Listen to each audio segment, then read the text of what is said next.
Report card. 4.5 வருஷம் ஆட்சி முடிச்சிட்டாங்க இந்த திமுக அரசு, ஸ்டாலின் அரசு. இந்த 4.5 வருஷம் முடிச்ச இந்த ஆட்சியை ஒவ்வொரு தமிழகத்தில் இருக்கக்கூடிய அனைத்து வாக்காளர்களையும் சந்தித்து ஒவ்வொரு வீடு வீடாக சென்று நம்ம வேற ஒண்ணும் இல்ல மார்க் போட போறோம். அவங்க போய் எங்களை கட்சியில சேருங்க, அவங்க போய் ஓரணியில் தமிழ்நாடுன்னு திராவிட முன்னேற்ற கழகம் போய் கட்சியில சேருங்கன்னு சொல்றாங்க.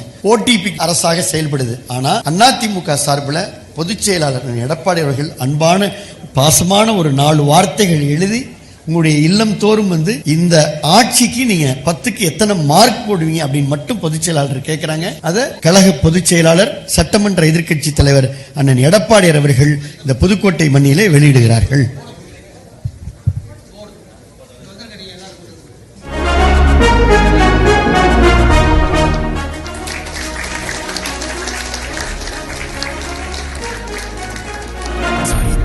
நாயகன், சாமானிய நாயகன், தமிழக தாயமீட்க உறுதி கொண்ட ஒரு மகன், அடித்தட்ட பார்த்தவன், அரியணையும் பார்த்தவன், புரட்சி தலைவி. அதே போல இந்த 10க்கு எத்தனை சதவீதம் மார்க் போடுறீங்க அப்படின்றத ரிலீஸ் பண்றாங்க கழக பொதுச் செயலாளர்.